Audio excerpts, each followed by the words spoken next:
The baby didn't cry when he was born. The delivery room had been filled with the usual urgency, machines beeping, nurses moving quickly, the doctor giving calm instructions. But the moment the child entered the world, something shifted. The expected cry never came. Instead, a heavy silence settled into the room, thick and unnatural, as if the air itself had paused. The doctor gently lifted the baby, checking him quickly. "He's breathing," he said, though his voice lacked its usual reassurance. A nurse stepped closer, waiting for the sound that never arrived. No scream, no gasp, just quiet. And then his eyes opened. Too quickly. Too steadily. Newborns weren't supposed to focus, not like that. But his gaze locked forward with an eerie stillness, unblinking, aware. It moved slowly across the room, passing over the bright surgical lights, the masked faces, the moving shadows until it stopped. On her, his mother felt her chest tighten as if something invisible had wrapped around her lungs. She had waited months to see her child, to hold him, to hear that first cry that would make everything feel real. But now, lying there exhausted and trembling, she felt something else entirely. Fear. "Why isn't he crying?" she whispered, her voice fragile. The nurse forced a small smile, though her eyes betrayed her unease. "Some babies are just calm," she said, placing the child carefully into the mother's arms. But calm wasn't the right word. The baby didn't squirm, didn't react to touch. His body was warm, alive, but still. His tiny fingers didn't curl around hers. His breathing was slow and steady, almost deliberate. And his eyes never left her face. It wasn't the look of a newborn searching for comfort. It wasn't confusion or instinct. It felt like recognition, like observation, as if he already knew her, as if he was studying her. That night, the hospital was filled with the soft cries of newborns echoing through the halls. Nurses moved from room to room, soothing restless infants, calming anxious mothers. Life, loud and fragile, filled every corner, except hers. Her baby lay awake in the crib beside her bed, staring into the darkness. Silent. Watching. By the age of 3, the boy had never once laughed. It wasn't just that he was quiet, there was something deliberate about it. Other children stumbled, cried, reached for attention, but he moved with a strange patience, as if he was always thinking, always observing. His silence didn't feel empty. It felt full. His mother tried to convince herself it was just a phase. Some children developed differently. Some were shy. Some were reserved. She repeated those thoughts like a shield, even when they stopped making sense. He didn't play with toys the way other children did. Instead of pretending or imagining, he took them apart. Slowly. Carefully. Every screw, every piece, every hidden mechanism. He would sit for hours completely focused, dismantling things just to see what was inside. One afternoon, she found him sitting on the floor surrounded by pieces of a toy car. Not broken, dissected. Lined up in perfect order. "Why did you do that?" she asked gently. He looked up at her, his expression unchanged. "I wanted to see how it works." There was no curiosity in his voice. No excitement. Just a flat, simple statement. But curiosity didn't explain what happened next. A few days later, the neighbor's cat went missing. It was a small, friendly animal that often wandered into their yard. Her son had watched it before, quietly from a distance. She remembered that clearly. The way he observed it, unmoving, almost calculating. The cat was found behind their house that evening. There was no blood. No signs of struggle. Just a still, unnatural shape lying in the dirt, twisted in a way that didn't feel accidental. The police called it an animal attack. Something from the street, they said. Something wild. But she couldn't forget the feeling in her chest when she saw it. That same cold, creeping fear she had felt in the hospital. When her son came inside later that day, his clothes were clean. His hands were clean. His face completely blank. "Where were you?" she asked, trying to keep her voice steady. He paused for a moment, tilting his head slightly, as if considering the question. "Outside," he said. "Doing what?" His eyes met hers. "Watching." That single word settled into her mind like something heavy and permanent. That night, for the first time since he was born, she locked her bedroom door. School didn't last long. From the very beginning, something about him unsettled the teachers. It wasn't misbehavior in the usual sense. He didn't shout, didn't run around, didn't break rules openly. Instead, he simply didn't respond. Instructions were met with silence. Discipline meant nothing. Praise meant nothing. It was as if the entire system of reward and consequence had no effect on him at all. The other children avoided him, without really knowing why. They would glance at him during class, whispering quietly, sensing something they couldn't explain. He never tried to join them, never tried to speak. He just watched, always watching. One afternoon, the school called his mother in for a meeting. She sat across from his teacher, her hands tightly clasped together, already expecting bad news.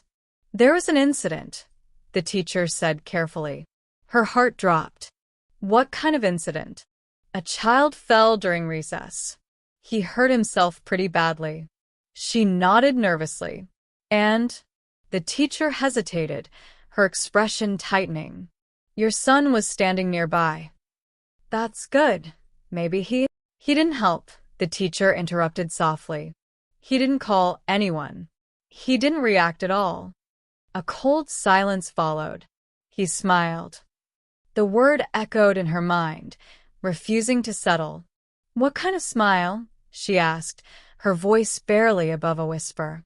The teacher struggled to explain. "Not happy, not nervous. It was like he understood something the rest of us didn't." After that day, the school suggested he stay home. Not as punishment, but out of concern for the other children. At home, things became heavier, quieter. He started asking questions. Not the kind children usually ask. Not innocent, not curious in a playful way. His questions felt precise, almost clinical.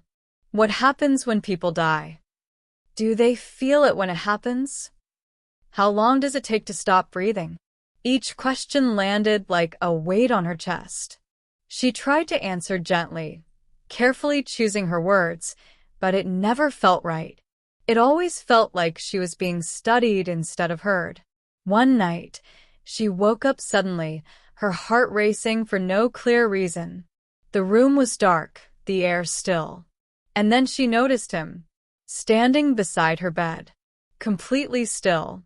Her breath caught in her throat. "How long were you there?" she asked, her voice trembling. "A while," he replied calmly.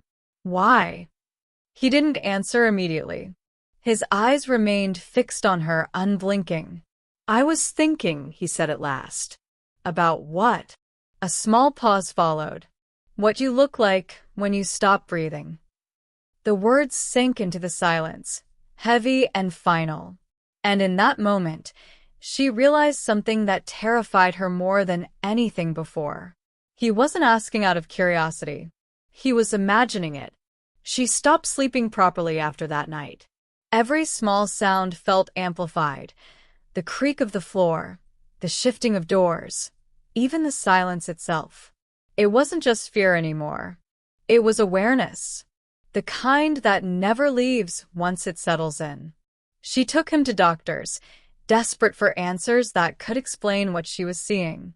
Pediatricians, psychologists, specialists. She sat in cold rooms under bright lights, repeating the same stories over and over again. Each time, she hoped someone would smile and tell her she was overthinking, that it was just a phase. No one did. They observed him carefully, asked him questions, showed him images meant to trigger emotional responses. He answered everything calmly, politely, but without feeling. It was as if he understood emotions, but only as concepts, not experiences. Finally, one of the specialists spoke to her alone. "There are clear signs," he said, his tone measured. "Severe lack of empathy. No emotional bonding. No response to distress." Her throat tightened. "What does that mean?" He hesitated, choosing his words carefully. "It means he doesn't feel things the way we do. Not guilt. Not fear. Possibly not love."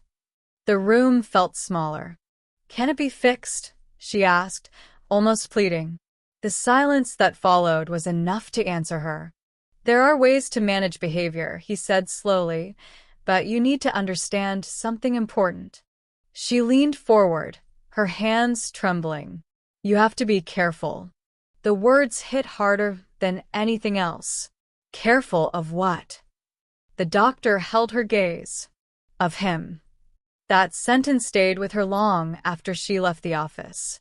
It echoed in her mind as she drove home, as she unlocked the door, as she stepped back into the same house that no longer felt safe. At first, nothing seemed different. He sat quietly in the living room, exactly where she had left him, watching. But soon, she began to notice things she couldn't ignore. Small things. A kitchen knife, slightly out of place. A drawer left open just enough to be noticeable. The back door unlocked when she clearly remembered locking it. Each detail felt intentional. Not careless. Not accidental. Deliberate. One night, she checked every door and window before going to bed. She made sure everything was secure, then locked her bedroom door, her hands shaking as she turned the key. For a moment, she allowed herself to breathe. But sometime deep in the night, she woke up again. That same feeling. Slowly, she turned her head toward the door. It was still closed, but the handle was moving. Gently, almost patiently, as if whoever was on the other side wasn't trying to get in, just making sure it could. That night felt different from the moment she opened her eyes.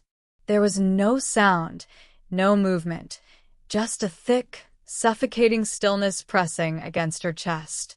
It was the same silence she remembered from the day he was born. The same unnatural quiet that made everything feel wrong. Her instincts screamed before her mind could catch up. Something had changed. Slowly, she turned her head toward the bedroom door. It was open. A cold wave of fear spread through her body. She was certain, absolutely certain, she had locked it before going to sleep. She remembered the click of the lock, the brief sense of relief it gave her. Now it stood slightly ajar, darkness stretching beyond it like something alive. Her breathing grew shallow as she pushed herself up, every movement careful, almost silent. Her eyes adjusted to the dim light, scanning the room. And then she saw him, standing in the doorway, completely still. For a second, her mind refused to accept it. It felt unreal, like a nightmare she hadn't fully woken from. But he didn't move, didn't blink, didn't breathe heavily like a child would after sneaking into a room. He just stood there, watching her. His hand hung loosely by his side, holding something that caught a faint glint of light. A knife. Her heart pounded so loudly, she was sure he could hear it. Yet he remained calm, almost relaxed. "Why?" she whispered, her voice breaking under the weight of her fear. He didn't answer immediately. Instead, he took a slow step forward. Then another. Each movement controlled, deliberate, as if he had already imagined this moment countless times. "I wanted to know," he said softly. His voice wasn't angry. It wasn't emotional at all. It was quiet, curious. "To know what?" she asked, tears filling her eyes as she instinctively moved back. He stopped just a few feet away from her bed, his eyes locked onto hers. "If you'd feel anything," he replied. Her breath caught. "Feel what?" A small pause followed. Then, almost gently, he said, "Fear." The word hung in the air, heavy and undeniable. And in that moment, something inside her broke, not just from fear, but from understanding. This wasn't a child acting out. This wasn't confusion or anger. He wasn't lost. He knew exactly what he was doing. The silence returned, deeper than before. The same silence that had followed his first breath. And as she looked into his eyes, she realized the truth she had been avoiding all along. There was nothing missing in him. No broken piece. No emptiness. He was complete. Just without humanity.